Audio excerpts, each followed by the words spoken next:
Hi friends, welcome back to my channel. आज आप लोगों के साथ शेयर करने वाली हूँ 34 साइज डबल कटोरी ब्लाउज कटिंग एंड टिचिंग। तो स्टेप बाय स्टेप देखने के लिए बने रहिए वीडियो का लास्ट तक। और ये है अस्तर का फैब्रिक, और अस्तर का फैब्रिक लिया है मैंने 80 सेंटीमीटर, और अस्तर का फैब्रिक को मैंने 2 फोल्ड करके रखा है। और ये है फुल मेजरमेंट, स्किन पे है, आप लोग देख सकती हो। तो मैं पहले कटिंग करूँगी बैक पार्ट, और ये जो हमारा ब्लाउज होगा उसका रेडी लेंथ है 14 इंच। तो मैंने 1 इंच एक्स्ट्रा लिया सिलाई मार्जिन के लिए, तो टोटल लेंथ लिया है 15 इंच। आप लोगों का लेंथ जितना है इतना लेना, और 1 इंच एक्स्ट्रा लेना सिलाई मार्जिन के लिए। और ये थोड़ा सा डीप नेक पे होगा, इसलिए मैंने शोल्डर लिया है 5.5 इंच, और आर्म होल भी मैंने 5.5 इंच ही लिया है। और चेस्ट है हमारा 34 इंच। 34 को 4 से डिवाइड करने से होता है 8.5 इंच। और एक्स्ट्रा ले लूँगी 2 इंच। कभी भी छोटा पड़ गया तो साइड से खुल के बड़ा भी कर सकती हूँ, इसलिए मैं हर साइज़ में एक्स्ट्रा 2 इंच ले लेती हूँ। आप लोग भी हर साइज़ में एक्स्ट्रा 2 इंच ले लेना। और आर्म होल की गुलाई का शेप देने के लिए मैंने 1.5 इंच लिया है, और जितना मैंने आर्म होल लिया है आर्म होल को हाफ करते हुए गुलाई का शेप दे दिया है। और नेक का चौड़ाई ले लूँगी 2.5 इंच। नेक विथ मैंने 2.5 इंच लिया है, और बैक नेक का डीप लिया है 9.5 इंच। आप लोग जितना डीप चाहे तो इतना ले सकते हैं, मतलब 1-2 इंच डीप भी कर सकते हैं या कम भी कर सकते हैं, इसमें कोई दिक्कत नहीं होगा। शोल्डर आर्म होल सेम रहेगा, मतलब कम ज़्यादा कर सकती है। तो मैंने बैक साइड में सिंपल गुलाई का शेप दिया है। आप लोग चाहे तो बैक साइड में कोई भी डिज़ाइन बना सकते हैं, तो मैंने कोई डिज़ाइन नहीं बनाया है, सिंपल ही रखे है। तो मेरा ये जो बैक पार्ट है ना वो भी मार्किंग करना कंप्लीट हो गया है। अभी उसको मैं कटिंग कर रही हूँ, और मैं आप लोगों को जैसे दिखा रही हूँ ना कटिंग करना एंड स्टिचिंग करना, जैसे दिखाऊंगी आप लोग वैसे कटिंग एंड स्टिचिंग करेंगे तो आप लोगों का जो ब्लाउज़ है ना वो 100% 1000% गारंटी के साथ बोल रही हूँ, फिनिशिंग के साथ फिटिंग होगा। तो देखो मेरा ये जो बैक पार्ट है ना वो कटिंग करना कंप्लीट हो गए। अभी मैं फ्रंट पार्ट कटिंग करूँगी। तो फ्रंट पार्ट का भी जो फैब्रिक है वो मैंने 2 फोल्ड में रखा है। और फ्रंट पार्ट में नीचे की साइड से 1 इंच आप लोग एक्स्ट्रा लेना, क्योंकि फ्रंट पार्ट में जो बेल्ट होता है बेल्ट को फोल्ड करने के लिए हमें 1 इंच एक्स्ट्रा चाहिए, इसलिए मैंने 1 इंच एक्स्ट्रा पहले ले लेती हूँ। आप लोग नहीं लेंगे तो बाद में एक्स्ट्रा फैब्रिक लगाना पड़ेगा। अगर आप 1 इंच एक्स्ट्रा ले लेंगे तो एक्स्ट्रा फैब्रिक लगाना नहीं पड़ेगा फ्रंट साइड में। तो जैसे जैसे मैंने बैक पार्ट मार्किंग किया है ना वैसे वैसे फ्रंट पार्ट के लिए भी मार्किंग कर दिया है। अभी जहाँ मैंने फिटिंग के लिए मार्किंग किया था ना वहाँ एक छोटा सा इस तरह से मार्क कर दिया था, और उसी मार्क को भी मैंने सीधा कर लिया है। और फ्रंट साइड में 1/2 इंच अंदर रख दिया और एक शेप दे दिया है आर्म होल को। आप लोग आर्म होल को फ्रंट साइड में 1/2 इंच अंदर रखते और एक शेप दे देना। और फ्रंट साइड के जो नेक डीप है वो मैंने लिया है 6.5 इंच, और उसके बाद मैंने सिंपल गुलाई का शेप दे दिया है। और बेल्ट के लिए मैंने नीचे की साइड से 1 इंच को छोड़ते उसके बाद मैंने 3 इंच पे मार्किंग किया है ये बेल्ट के लिए। और मैं कटोरी ले लूँगी 5.5 इंच। कटोरी के लिए मैंने 5.5 इंच लिया है, और जहाँ मैंने आर्म होल का गुलाई का शेप दिया था वहाँ साइड से लिया है 2.5 इंच, और जितना मैंने नेक डीप लिया है उससे 1 इंच ऊपर और एक मार्किंग कर दिया है। अभी तीनों मार्किंग को इस तरह से मिला के मैं कटोरी का शेप दे दिया है। अभी मैंने कटोरी जितना लिया है ना कटोरी को हाफ करते और एक शेप दे दिया है, मतलब एक मार्किंग कर दी है। और उसी मार्किंग का लंबाई लिया है मैंने 2.5 इंच, और साइड से ले लूँगी 3 इंच 3 इंच। ये आप लोग हर साइज़ में ले सकती है। जो मैंने 2.5 इंच 3 इंच लिया है ना वो आप लोग हर साइज़ में ले सकती है। उसके बाद कटोरी का शेप दे देना है। और बेल्ट का शेप देने के लिए मैंने 1/2 इंच ऊपर और एक मार्किंग कर दिया है, और उसी मार्किंग को भी मैंने इस तरह से सीधा कर लिया है। इस तरह से मैंने तिरछा कर लिया है। तो मेरा ये जो फ्रंट पार्ट है ना वो भी मार्किंग करना कंप्लीट हो गया। अभी इसको मैं कटिंग कर लूँगी। जैसे जैसे मैंने मार्किंग किया है ना वैसे वैसे मैं कटिंग करूँगी। और मेरे यूट्यूब चैनल पर हर साइज़ की blouse cutting and teaching video already upload है, आप लोग नहीं देखे तो जाके ज़रूर देखिएगा। और कटिंग एंड टिचिंग सीखने के लिए मेरे यूट्यूब चैनल को सब्सक्राइब भी कर दीजिएगा। और जो लोग मेरे पेज में दिख रही है वीडियो वो लोग मेरे पेज को फॉलो कर देना कटिंग एंड टिचिंग सीखने के लिए। तो देखो मैंने इस तरह से जैसे मार्किंग किया है ना वैसे ही कटिंग कर रही हूँ। आप लोग ना कटिंग अच्छी तरह से करेंगे तो टिचिंग भी अच्छा होगा, और टिचिंग अच्छा होगा तो ब्लाउज फिटिंग्स भी बहुत ही अच्छा आएगा। तो आप लोग हमेशा ट्राई करना कि कटिंग अच्छी तरह से करें। तो देखो ये जो कटोरी है ना कटोरी की मिडिल में मैं कट कर लूँगी, क्योंकि ये डबल कटोरी है। और ये जो हमारा कटोरी है ना कटोरी के पार्ट को मैं बड़ा करूँगी।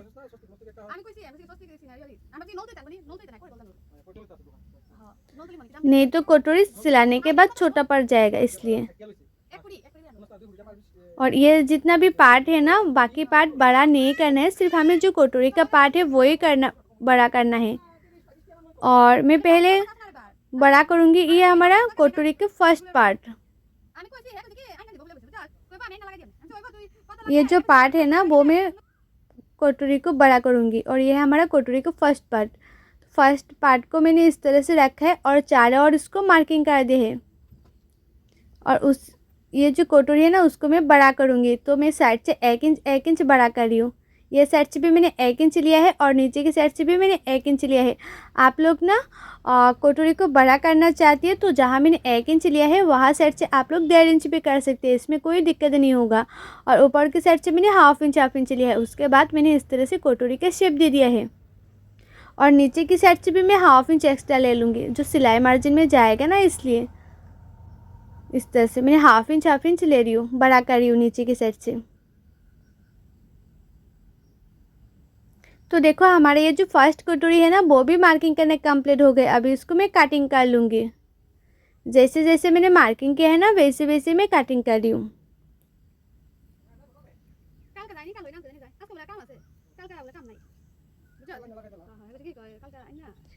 देखो ये जो कटोरी का शेप है ना, फर्स्ट कटोरी है, उसका शेप बहुत ही अच्छा है, बहुत ही अच्छी तरह से मैंने कटिंग किया है। तो फर्स्ट कटोरी से मेजरमेंट लेते हुए मैं सेकंड कटोरी भी कटिंग करूँगी। तो फर्स्ट कटोरी से मेजरमेंट लिया है 7.5 इंच और सेकंड कटोरी के लिए भी मैंने फैब्रिक को 2 फोल्ड किया है और उसका चौड़ाई में ले लूँगी 7.5 इंच। तो 7.5 इंच में मैंने इस तरह से एक मार्किंग कर दिया है। और सेकंड कटोरी का जो लंबाई है वो मैंने लिया है 4 इंच। ये साइड से भी 4 इंच और ये साइड से भी 4 इंच। और जितना मैंने लंबाई लिया है ना उससे 1 इंच नीचे और एक मार्किंग कर दूंगी। ये साइड से भी 1 इंच नीचे और ये साइड से भी 1 इंच नीचे। और नीचे की साइड से मैंने हाफ इंच ऊपर और एक मार्किंग कर दूंगी, हाफ इंच ऊपर। और ये जो हमारा फर्स्ट कटोरी है ना, फर्स्ट कटोरी को मैं सेकंड कटोरी के ऊपर रखूँगी और उसका शेप दे दूँगी। इस तरह से आप लोग कटिंग करेंगे ना तो उसका जो शेप है परफेक्ट आएगा। बहुत लोगों को होता है ना कि कटोरी का जो शेप है वो अच्छी तरह से देना नहीं आती। आप लोग इस तरह से देंगे तो उसका जो शेप है ना बहुत ही अच्छा आएगा। और अच्छी तरह से मेजरमेंट लेके आप लोग ब्लाउज़ कटिंग एंड स्टिचिंग करेंगे तो कटोरी भी छोटा बड़ा नहीं होगा। बहुत लोगों को भी कटोरी छोटा बड़ा हो जाती है, परफेक्ट नहीं बनती है। तो कटिंग अच्छी तरह से थोड़ा सा करेंगे तो जो कटोरी है ना वो सिलाई बहुत ही अच्छा आएगा। तो देखो मेरा तो सभी पार्ट कटिंग करना कंप्लीट हो गए हैं। अभी मैं स्लीप कटिंग करूँगी। तो स्लीप के लिए मैंने मेजरमेंट ले लिया है। तो ऊपर से मैंने हाफ इंच छोड़ते हुए मेजरमेंट लिया है क्योंकि ऊपर हाफ इंच शोल्डर सिलाई में जाएगा, इसलिए। तो मेजरमेंट पे आया है 8.5 इंच। तो अभी मैं स्लीप नहीं कटिंग करूँगी, बाद में कटिंग करूँगी क्योंकि ये पफ स्लीप होगा, इसलिए। और ये हमारा है मेन फैब्रिक। तो मेन फैब्रिक में ना हमारा ये बॉर्डर का पार्ट था, तो बॉर्डर का पार्ट मैंने कटिंग करके एक्स्ट्रा कर लिया है क्योंकि ये बॉर्डर का पार्ट मैं स्लीव में भी दूंगी और बैक पार्ट में भी दूंगी। तो देखो एक एक पार्ट को मैंने मेन फैब्रिक के ऊपर रख रही हूँ, जो हमारा मेन फैब्रिक है उसके ऊपर अभी मैं कटिंग करूँगी। और जो हमारा मेन फैब्रिक है ना वो थोड़ा सा बड़ा रखते हुए आप लोग कटिंग करना है, तो सिलाने में बहुत ही आसानी होगा। बहुत लोग ना बराबर से कटिंग करती है तो सिलाने में ना थोड़ा सा दिक्कत होती है। आप लोग थोड़ा सा हाफ इंच साइड से बड़ा रख कर कटिंग करेंगे ना तो सिलाने में बहुत ही आसानी होगा। तो देखो एक एक पार्ट में इस तरह से कटिंग कर रही हूँ।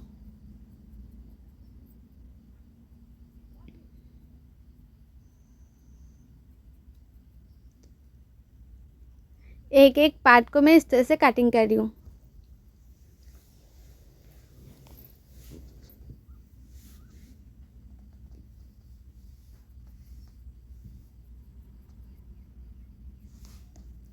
तो देखो हमारा जो सभी पार्ट है वो पार्ट मेन फैब्रिक भी कटिंग हो गए हैं। मतलब जो अस्तर का फैब्रिक तो मैंने पहले कटिंग कर ही लिया था, तो अस्तर का फैब्रिक के साथ साथ मैंने मेन फैब्रिक को भी कटिंग कर लिया। और ये जो पार्ट है ना वो मैं स्लिप बनाऊंगी। तो मेरा ये जो कटिंग है वो कटिंग करना कंप्लीट हो गए है। अभी मैं टिचिंग करूँगी। तो मैं पहले टिचिंग करूँगी ये बैक पार्ट सिलाई करके, उसके बाद बाकी सब पार्ट सिलाई करूँगी। तो उसके लिए मैंने मेन फैब्रिक के ऊपर जो अस्तर का फैब्रिक है वो रखा है। और हमारा जो नेक है, नेक की किनारे किनारे पे मैं सिलाई करूँगी। अभी जो हमारा नेक है ना, जैसे मैंने नेक कटिंग किया है उसी की शेप की किनारे किनारे पे सिलाई कर रही हूँ। तो देखो मैंने इस तरह से एक सिलाई कर दिया। उसके बाद हमारा जो एक्स्ट्रा मेन फैब्रिक है, एक्स्ट्रा मेन फैब्रिक को कट कर लूँगी। हाफ इंच मार्जिन रखकर एक्स्ट्रा मेन फैब्रिक को कटिंग कर रही हूँ इस तरह से। और ये है ना नेक सिलाई करने का सबसे आसान तरीका। इस तरह से नेक सिलाई करेंगे ना तो टाइम भी बहुत ही कम लगेगा और फिनिशिंग भी बहुत ही अच्छा आएगा। उसके बाद इस तरह से छोटा छोटा कट लगा देना है ताकि उल्टाने में और भी आसानी हो और फिनिशिंग से भी हो जाए। तो उसको मैंने इस तरह से रखूँगी और जो हमारा अस्तर का फैब्रिक है उसी के किनारे किनारे पे सिलाई करूँगी। मेन फैब्रिक में अभी सिलाई नहीं करना है, सिर्फ अस्तर का जो फैब्रिक है ना उसी के किनारे किनारे पे सिलाई करना है।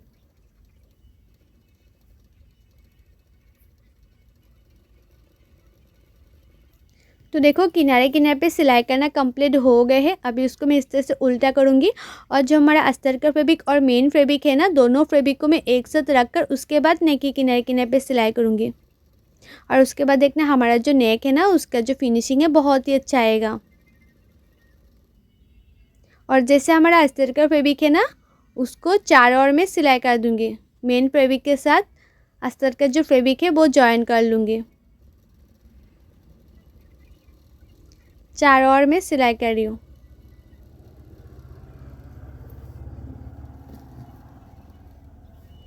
और उसके बाद जो हमारा एक्स्ट्रा मेन फैब्रिक है ना वो एक्स्ट्रा मेन फैब्रिक को कट कर लेना है। जो अस्तर का फैब्रिक है वो कट नहीं करना है, सिर्फ हमें जो मेन फैब्रिक है ना वो ही कटिंग करना है। तो मेन फैब्रिक में जो एक्स्ट्रा मेन फैब्रिक था वो कट कर लिया है। अभी इसको मैंने 2 फोल्ड किया है, उसके बाद मैंने साइड से 2 इंच छोड़ दिया, उसके बाद मैंने 4 फोल्ड किया है और टेकन के लिए मैंने मार्किंग कर दिया है। और बैक साइड में ना मैं इस तरह से थोड़ा सा बॉर्डर था और स्लीव लगाने के बाद मतलब स्लीव के लिए भी मैंने रख दिया है एक्स्ट्रा करके। उसके बाद थोड़ा सा बाकी हुआ था तो वो मैं बैक पार्ट में लगा रही हूँ। तो देखो जहाँ मैं टेकन दूंगी ना टेकन के अंदर इस तरह से लगा रही हूँ। अभी ना उसको इसमें इस तरह से करके टेकन दे दूंगी तो बैक साइड का जो डिज़ाइन है ना बहुत ही खूबसूरत लगेगा। मतलब बैक साइड में जो बॉर्डर का डिज़ाइन बनाया है ना बहुत ही अच्छा लगेगा, उसका जॉइन दिखेगा भी नहीं। जो हमारा टेकन दिया है ना टेकन के अंदर चले जाएगा। देखो कितना खूबसूरत लग रहा है। बैक पार्ट में ना सिंपल था इसलिए मैंने इस तरह से बटन लगा लिया है, थोड़ा सा बचा हुआ था वही। आप लोग भी लगा सकते हैं, देखने में बहुत ही अच्छा लगेगा। तो देखो टेकन देना हो गया और टेकन का जो लंबाई है ना वो आप लोग 4 इंच या 4.5 इंच रख सकते हो। और टेकन का जो चौड़ा है वो आप लोग 1/2 इंच रख सकती है नीचे की साइड से। उसके बाद ना टेकन देने के बाद देखना ब्लाउज जो होता है ना बैक पार्ट वो ना तिरछा हो जाती है, तो तिरछा पार्ट को थोड़ा सा कट कर लेना है। और उसके बाद नीचे भी एक्स्ट्रा फैब्रिक लगा के फिनिशिंग दे देना है। और ये जो एक्स्ट्रा फैब्रिक है ना वो अस्तर का फैब्रिक है, वो मैंने 1 इंच का लिया है। तो किनारे किनारे पे एक सिलाई कर दिया है। अभी उसको इस तरह से फोल्ड करती है, जो अस्तर का फैब्रिक है ना उसी के ऊपर है मैं सिलाई कर रही हूँ, मेन फैब्रिक में नहीं। और उसके बाद पीछे की तरफ फोल्ड करते हुए सिलाई कर लूँगी मेन फैब्रिक के साथ।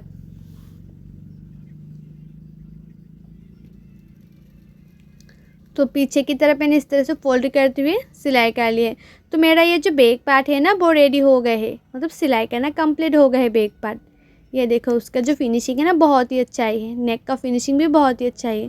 तो मेरा बैक पार्ट हो गया है। अभी मैं फ्रंट पार्ट सिलाई करूँगी। तो फ्रंट पार्ट की जो कटोरी का पार्ट होता है ना वो कटोरी का पार्ट को मैं जो हमारा अस्तर का फैब्रिक है और मेन फैब्रिक है, मेन फैब्रिक के साथ मैं जॉइन कर लूँगी।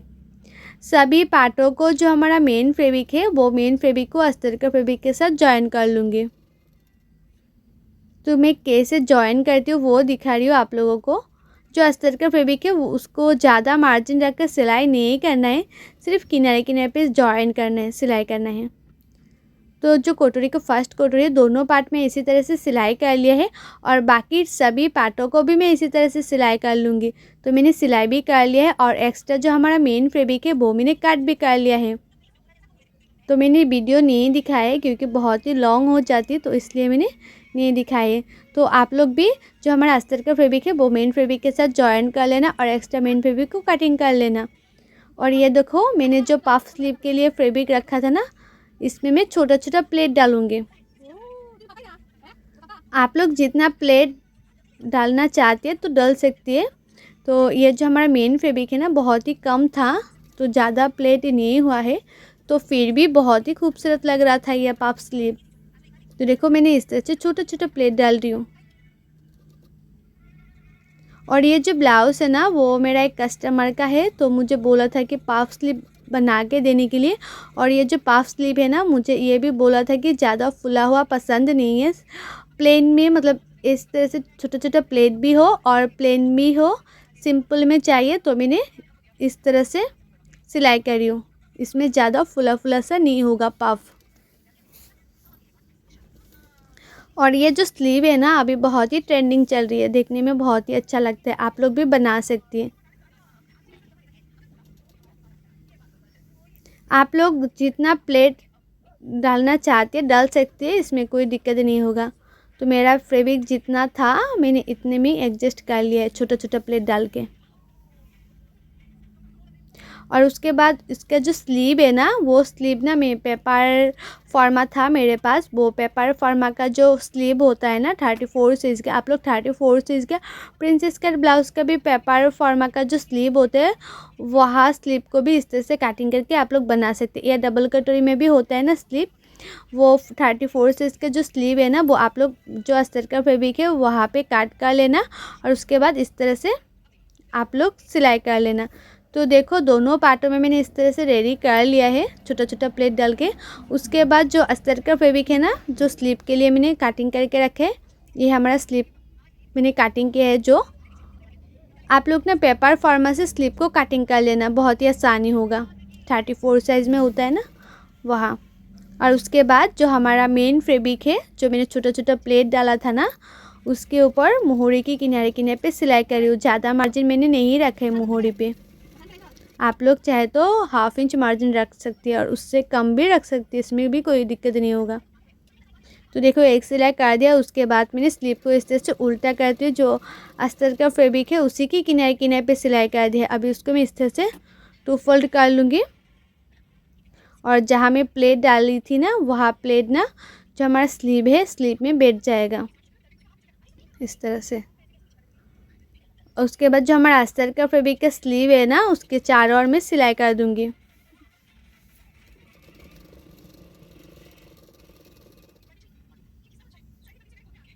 जैसे मैंने स्लीव कटिंग किया था ना, स्लीव की किनारे किनारे पे मैंने चारों ओर इस तरह से सिलाई कर दिया। और दोनों स्लीव में इसी तरह से रेडी करूँगी। दोनों स्लीव मैंने दिखाया नहीं है वीडियो पे, क्योंकि वीडियो लॉन्ग हो जाती है, इसलिए। तो मैंने एक स्लीव जैसे सिलाई किया ना, दूसरा स्लीव को भी मैं इसी तरह से सिलाई किया है, इसी तरह से रेडी किया है। और उसके बाद हमारा जो एक्स्ट्रा मेन फैब्रिक है को वो काट कर लेना है। तो देखो हमारे ये जो स्लीव है ना, वो कितना आसान तरीके से हो गए हैं और इसमें पाफ भी बहुत ही अच्छा है। तो देखो दोनों स्लीव मैंने इस तरह से रेडी कर लिया है। उसके बाद ना हमारा जो स्लीव है, स्लीव को मोहरी की साइड में एक्स्ट्रा बॉर्डर लगाऊंगी, जो साड़ी में था ना बॉर्डर, वो बॉर्डर लगाऊंगी। और स्लीव के किनारे से ना थोड़ा सा फैब्रिक कम था, तो मैंने एक्स्ट्रा फैब्रिक लगा के स्लीव में जॉइन दे दिया था। और ये है हमारा बॉर्डर, तो बॉर्डर में भी अस्तर का फैब्रिक लगाना पड़ेगा, नहीं तो धागा निकल के आ जाएगा, इसलिए। तो देखो अस्तर का जो फैब्रिक है ना, उसके ऊपर मैंने बॉर्डर को रखे और उसको किनारे किनारे पे सिलाई कर रही हूँ। और उसके बाद ये जो बॉर्डर है ना, वो मोहरी की साइड में मैं लगा दूँगी। और जो लोगों को ना कटिंग करने में दिक्कत होती है, कटिंग करना अच्छी तरह से नहीं आती है, परफेक्ट ब्लाउज़ फिटिंग नहीं होती है, कटोरी छोटा बड़ा हो जाती है, वो लोग चाहे तो पेपर फॉर्मा भी ऑर्डर कर सकती है। हर साइज़ के अवेलेबल है, मैं खुद कटिंग करके देती हूँ पेपर फॉर्मा। और पेपर फॉर्मा से ना आप लोग ब्लाउज़ कटिंग करेंगे तो टाइम भी बहुत ही कम लगेगा और फिटिंग्स भी बहुत ही अच्छा आएगा और फैब्रिक भी बहुत ही कम लगेगा। और पेपर फॉर्मा से करेंगे ना, बहुत ही फ़ायदा होता है। तो आप लोग पेपर फॉर्मा चाहे तो ऑर्डर कर सकती है, मैं खुद कटिंग करके देती हूँ। और पेपर फॉर्मा का प्राइस क्या है और कैसे ऑर्डर करना है, मैंने ऑलरेडी बहुत सारी वीडियो में बताया हुआ है, आप लोग नहीं दिखे तो जाके ज़रूर दिखेगा। और नहीं तो मैं नीचे डिस्क्रिप्शन में लिंक दे दूँगी, आप लोग पेपर फॉर्मा लेना चाहती है तो जाके ज़रूर लीजिएगा। पेपर फॉर्मा से करेंगे ना, तो आप लोगों का जो ब्लाउज़ है वो परफेक्ट होगा, फिटिंग्स बहुत ही अच्छा आएगा। तो देखो मैंने एक्स्ट्रा जो पट्टी है ना, जो एक्स्ट्रा मोहरी के साइड में पट्टी है वो लगाया है ना, देखो कितना अच्छा लग रहा है। और मैं आप लोगों को जैसे दिखाया ना, स्लीव में पफ डालना है, इस तरह से स्लीव में पफ डालेंगे ना तो बहुत ही आसानी होगा। तो देखो मैंने एक स्लिप जैसे रेडी किया ना, दूसरा स्लिप को भी मैं इसी तरह से रेडी कर लिया है। ये देखो, ये जो बॉर्डर का पार्ट है ना, बहुत ही अच्छा लग रहा था। अभी मैं कोटोरी सिलाई करूँगी। हमारा जो स्लीव है वो तो सिलाई करना कंप्लीट हो गए है। अभी मैं कोटोरी सिलाई करूँगी। तो कोटोरी को इस तरह से दोनों पार्ट को रखकर उसके बाद किनारे किनारे पे एक सिलाई काट दिया है। अभी मैं टेकन दे दूँगी। कोटोरी में टेकन दे रही हूँ। तो कोटोरी का जो जॉइन टू जॉइन है वो मैंने मैचिंग किया है। उसके बाद जो मैंने टेकन भी दे दी है और टेकन का जो चौड़ा है वो मैंने 2 सूत रखा है नीचे के साइड से। और उसके बाद मैंने 1/2 इंच मार्जिन रखकर और एक सिलाई कर दी है। आप लोग ना इस तरह से कोटोरी सिलाई करेंगे तो कोटोरी परफेक्ट होगा। तो देखो कितना खूबसूरत लग रहा है कोटोरी का शेप। अभी दूसरा कोटोरी को भी मैं इसी तरह से सिलाई करूँगी। तो देखो एक के ऊपर एक कोटोरी मैंने रखा है। उसके बाद मैंने किनारे किनारे पे सिलाई किया। ज़्यादा मिडिल में अभी सिलाई नहीं की है, सिर्फ किनारे किनारे पे किया है। और उसके बाद हमें टेकन दे देना है। जॉइन टू जॉइन इस तरह से मिलाना है और उसके बाद टेकन दे देना है। और टेकन का जो चौड़ा है वो आप लोग 1/2 इंच ज़्यादा मत रखना, 1/2 इंच थोड़ा सा कम रखना, लेकिन 1/2 इंच ज़्यादा मत रखना। और उसके बाद ना आप 1/2 इंच मार्जिन रखकर और एक सिलाई कर देना। तो हमें ना दोनों कोटोरी मैंने इस तरह से रेडी कर लिया। दोनों कोटोरी का जो शेप है ना वो बहुत ही अच्छा आई है। और कोटोरी का जॉइन टू जॉइन है ना, दोनों कोटोरी में सेम बराबर से आई है। ये देखो आप लोग हमेशा चेक करना सिलाने के टाइम। उसके बाद कोटोरी के साथ 3 नंबर जो पार्ट है ना वो भी जॉइन कर लूँगी। और कोटोरी के साथ आप लोग जब भी 3 नंबर पार्ट जॉइन करेंगे ना, तो फैब्रिक को ज़्यादा खींचना नहीं है, सिर्फ हल्के हल्के हाथों से दोनों पार्टों को मिलाते जाना है और 1/2 इंच मार्जिन रखकर सिलाते जाना है। ज़्यादा खींचना नहीं है, ज़्यादा खींचेंगे तो पार्ट जो है ना वो छोटा बड़ा हो जाएगा और उसके बाद और भी दिक्कत आएगा। देखो कोटोरी के साथ 3 नंबर पार्ट जो है ना वो मैंने जॉइन कर लिया है। अभी मैं बेल्ट का पार्ट भी जॉइन कर लूँगी। और बेल्ट का पार्ट आप लोग जब जॉइन करेंगे ना, तो सिर्फ 1/2 इंच मार्जिन रखकर इस तरह से हल्के हल्के हाथों से मिलाते जाना है और सिलाते जाना है। ज़्यादा खींचना नहीं है और ज़्यादा मार्जिन रखने की भी कोई ज़रूरत नहीं है। 1/2 इंच ले लेंगे तो बहुत ही ज़्यादा हो जाएगा। 1/2 इंच थोड़ा सा कम भी रख सकते हैं, 2 सूत रख सकते हैं, लेकिन 1/2 इंच ज़्यादा मत करिए मार्जिन। उसके बाद मैंने बेल्ट में भी 2-2 सिलाई लगा के फिनिशिंग दे दी है। और ये देखो एक साइड का हमारा जो कोटोरी का पार्ट है वो रेडी हो गया है। अभी दूसरा पार्ट में भी मैं इसी तरह से सिलाई करूँगी। जो हमारा कोटोरी है ना, कोटोरी के साथ मैं 3 नंबर पार्ट जॉइन करूँगी।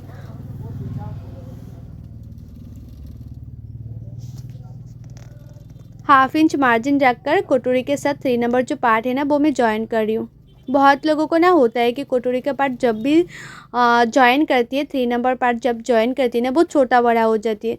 तो आप लोग ना इस तरह से हल्के हल्के हाथों से दोनों पार्टों को मिलाते जाएंगे और सिलाते जाएंगे, कभी भी छोटा बड़ा नहीं होगा, परफेक्ट होगा।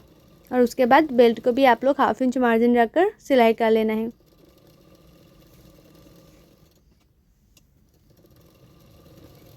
और मैं आप लोगों को जैसे दिखा रही हूँ वैसे तो परफेक्ट होगा ही होगा। आप लोग इस तरह से कटिंग एंड टिचिंग ज़रूर ट्राई करना। तो देखो दोनों पार्ट मैंने रेडी कर लिया है। अभी ना हम जो हमारा बैक पार्ट है, बैक पार्ट से फ्रंट पार्ट का जो लंबाई है वो चेक कर लूँगी कि कितना लंबाई चाहिए हमारा फ्रंट पार्ट। आप लोग ना इस तरह से चेक करके उसके बाद सिलाई करेंगे तो कभी भी फ्रंट पार्ट या बैक पार्ट छोटा बड़ा नहीं होगा, दोनों पार्ट बराबर होगा। और मैंने कटिंग करते टाइम ही फ्रंट पार्ट में 1 इंच एक्स्ट्रा ले लिया था कि बेल्ट को फोल्ड करना पड़ेगा, इसलिए आप लोग एक्स्ट्रा नहीं लेंगे तो बाद में एक्स्ट्रा फैब्रिक लगाना पड़ेगा। और पहले ही आप लोग ले लेंगे तो एक्स्ट्रा फैब्रिक लगाना नहीं पड़ेगा। तो देखो फर्स्ट बेल्ट से मैंने मेजरमेंट लेते हुए सेकंड बेल्ट को भी कितना फोल्ड करना है मैंने इस तरह से मार्किंग कर दिया। और सेकंड जो बेल्ट होता है बेल्ट को भी मैं इस तरह से फोल्ड कर लूँगी तो बराबर से आएगा। मतलब कभी कुछ पार्ट भी छोटा बड़ा नहीं होगा, दोनों पार्ट बराबर से होगा। तो देखो दोनों पार्टों में मैंने बेल्ट लगा लिया है। अभी मैं हुक पट्टी सिलाई करूँगी। और उससे पहले आप लोग चेक कर लेना है कि उसका जो कोटोरी का जॉइन टू जॉइन है वो मैचिंग कर रही है, यानी कि कर रही है कि नहीं। मैचिंग कर रही है तो आप लोग समझ लेना आप लोगों का जो ब्लाउज़ है ना वो परफेक्ट फिटिंग आएगा। बहुत लोगों का ना कोटोरी का जो जॉइन टू जॉइन है वो मैचिंग ही नहीं करती है। तो देखो मैं अभी राइट साइड का हुक पट्टी लगा रही हूँ। और राइट साइड का आप लोग हुक पट्टी जब भी लगाएंगे ना, जो कोटोरी होता है कोटोरी के फ्रंट साइड में एक छोटा सा प्लेट डालना, तो फिनिशिंग बहुत ही अच्छी आती है। सिर्फ राइट साइड में आप लोग जब भी हुक पट्टी लगाएंगे ना तो कोटोरी के फ्रंट साइड में एक छोटा सा प्लेट डालना। देखो मैंने इसमें भी डाला है छोटा सा एक प्लेट। उसके बाद थोड़ा सा एक्स्ट्रा फैब्रिक को मैंने काट कर लिया। अभी उसको मैं पीछे की तरफ फोल्ड करते हुए सिलाई कर लूँगी। आप लोग ना इस तरह से कटोरी में मतलब इस तरह से आप लोग हुक पट्टी लगाएंगे ना तो उसका जो फिनिशिंग है बहुत ही अच्छा आएगा। आप लोग ना अच्छी तरह से हुक पट्टी नहीं लगाएंगे तो फ्रंट साइड में जो फिनिशिंग होता है ना वो अच्छी तरह से नहीं आती है। तो देखो अभी मैं जो हमारा लेफ़्ट साइड है, लेफ़्ट साइड में भी हुक पट्टी लगाऊंगी। और लेफ़्ट साइड में आप लोग हुक पट्टी जब भी लगाएंगे ना तो इस तरह से उल्टा कर लेना पार्ट को। और लेफ़्ट साइड का जो हुक पट्टी का चौड़ा है वो आप लोग 3 इंच या 4 इंच रख सकते हैं, इसमें भी कोई दिक्कत नहीं होगा। लेकिन इस तरह से उल्टा करके उसके बाद लगाना। आप लोग ना सिलाई में एंड काटिंग में ना छोटा छोटा बात ध्यान देके उसके बाद काटिंग करना चाहिए एंड सिलाई करना चाहिए, तभी जाके आप लोगों का जो ब्लाउज़ है वो परफेक्ट फिटिंग फिनिशिंग के साथ रेडी होगा। तो देखो अभी फ्रंट साइड की तरफ मैंने इस तरह से फोल्ड करते हुए ये जो हमारा लेफ़्ट साइड का हुक पट्टी का पार्ट है वो भी इस तरह से सिलाई कर लूँगी।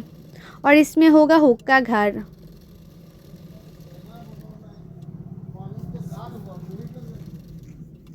और इसमें मैं 2-2 सिलाई कर दूँगी। तो मैंने इसमें 2-2 सिलाई कर दिया है। तो देखो फ्रंट साइड में हुक पट्टी लगाना हमारा कंप्लीट हो गए है इस तरह से। अभी मैंने चेक भी कर लिया है कि फ्रंट साइड के जो गुलाई का शेप है, नेक का शेप है, वो अच्छी तरह से आया कि नहीं। तो देखो फ्रंट साइड के जो नेक का शेप है ना, गुलाई का शेप बहुत ही अच्छा आया है। आप लोगों को अच्छा नहीं आया होगा तो आप लोग एक्स्ट्रा होगा तो काट कर लेना। गुलाई का शेप अच्छी तरह से दे देना है। उसके बाद नेक की फिनिशिंग देने के लिए मैंने एक्स्ट्रा फैब्रिक लगा रही हूँ। और ये जो एक्स्ट्रा फैब्रिक है ना वो मैंने 1 इंच का लिया था और मैंने उरेप काट नहीं किया था, इसलिए मैंने छोटा छोटा प्लेट डालते हुए नेक का फिनिशिंग दूँगी। तो मैंने इस तरह से छोटा छोटा प्लेट डाल दिया। उसके बाद मैं छोटे छोटे काट भी लगा दूंगी ताकि उल्टाने में और भी आसानी हो। अभी उसको मैंने इस तरह से उल्टा कर दिया। जो हमें एक्स्ट्रा फैब्रिक लगाया है ना नेक का फिनिशिंग देने के लिए, उसके ऊपर ऊपर ही सिलाई कर रही हूँ किनारे किनारे पे। और थोड़ा सा एक्स्ट्रा फैब्रिक को मैं काट भी कर रही हूँ ताकि पीछे की तरफ जब भी फोल्ड करके सिलाई करूँ ज़्यादा मोटा ना लगे देखने में। ज़्यादा मोटा लगेगा तो देखने में अच्छा नहीं लगेगा, इसलिए अभी मैं उसको पीछे की तरफ फोल्ड करते हुए सिलाई कर ली। बहुत लोग ना हाथों से भी सिलाई करती है, तो ना मेरे पास इतना टाइम भी नहीं है कि मैं हाथों से सिलाई करूँ, इसलिए मैंने मशीन से सिलाई कर दिया है। आप लोग ना मशीन से भी सिलाई करेंगे तो फिनिशिंग बहुत ही अच्छा आएगा।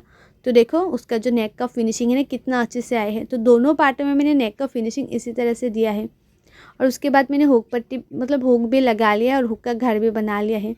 तो देखो मेरा ये जो फ्रंट पार्ट है ना वो रेडी हो गए है। अभी फ्रंट पार्ट के ऊपर मैं बैक पार्ट रखूँगी और शोल्डर सिलाई करूँगी।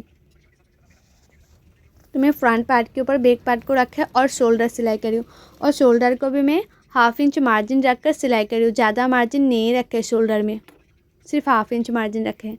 और दोनों शोल्डर में इसी तरह से सिलाई करूँगी। एक शोल्डर जैसे सिलाई किया ना दूसरा शोल्डर को भी मैं इसी तरह से सिलाई करूँगी।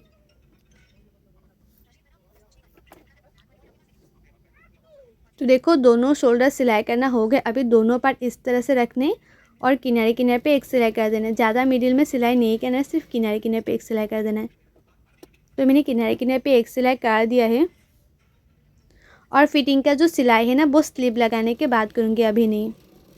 अभी सिर्फ मैंने किनारे किनारे पे सिलाई की है। और थोड़ा सा देखो एक्स्ट्रा मेन फैब्रिक है, वो मैंने एक्स्ट्रा मेन फैब्रिक को काट भी कर ली है साइड से।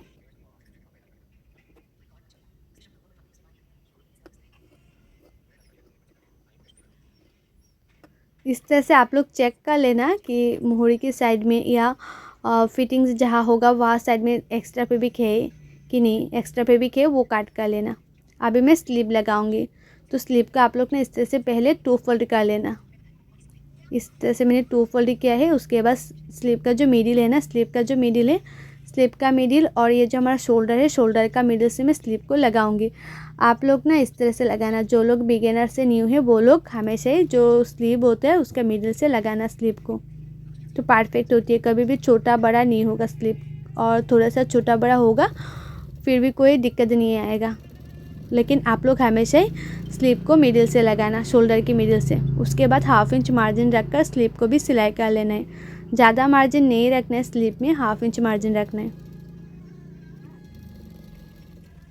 तो देखो मैंने 1/2 इंच मार्जिन रखकर ये जो स्लीव है ना वो भी लगा लिया है। और दूसरा स्लीव को भी मैं इसी तरह से सिलाई कर लूँगी।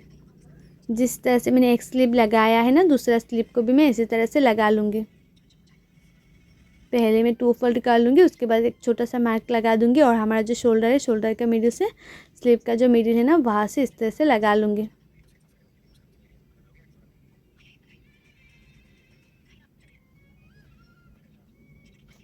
तो देखो हमारा जो स्लीव है ना, वो भी लगाना कंप्लीट हो गए हैं।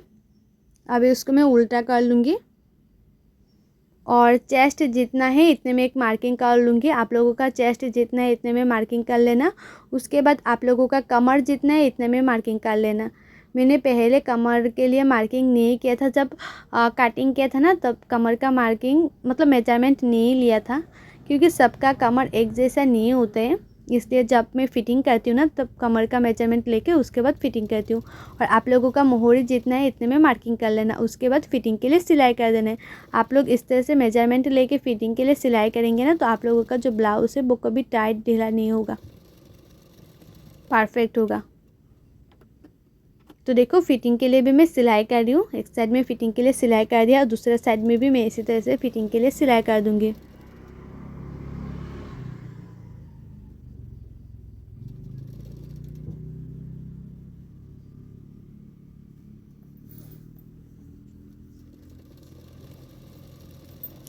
तो देखो दूसरा स्लिप को भी मैं इसी तरह से मेजरमेंट लेके सिलाई कर दिया है और साइड से मैं थोड़ा सा एक्स्ट्रा फैब्रिक को काट कर लूँगी, क्योंकि मुझे इतना भी एक्स्ट्रा फैब्रिक नहीं चाहिए था साइड से, इसलिए। उसके बाद हमारा जो साइड से एक्स्ट्रा फैब्रिक है ना, वो एक्स्ट्रा फैब्रिक को मैं अंदर की तरफ इस तरह से रख कर उसके बाद सिलाई करी हूँ, ताकि जो धागा है वो निकल के ना आए। इसलिए मैंने इंटरलॉक नहीं किया है, इसलिए मैंने जो एक्स्ट्रा फैब्रिक है, एक्स्ट्रा फैब्रिक को अंदर की तरफ रख कर दोनों साइड में मैंने इस तरह से सिलाई कर दिया, तो फिनिशिंग बहुत ही अच्छी आती है, देखने में अच्छा लगता है। तो देखो ब्लाउज़ को मैंने इस तरह से उल्टा भी कर लिया है और ये जो पफ स्लिप वाला मैंने बनाया है ना, पफ स्लिप बहुत ही खूबसूरत लग रहा था, मतलब ज़्यादा फुला फुला सा भी नहीं था, मीडियम था। और ये है हमारा बैक पार्ट और बैक साइड में मैंने डोरी भी लगाया है, लटकन लगाया है। और ये है हमारा ब्लाउज़ का फाइनल लुक, आप लोग खुद ही देख सकते हो उसका जो पफ स्लीव है ना कितना खूबसूरत आई है। और फ्रंट साइड के जो कटोरी का जॉइन टू जॉइन है वो कितना मैचिंग करी है। और आप लोगों को मेरा ये जो वीडियो है ना वो कैसा लगा है कमेंट करके ज़रूर बताना, और अच्छा लगा तो लाइक करना, शेयर करना एंड मेरे यूट्यूब चैनल को सब्सक्राइब भी कर देना। और भी अच्छे अच्छे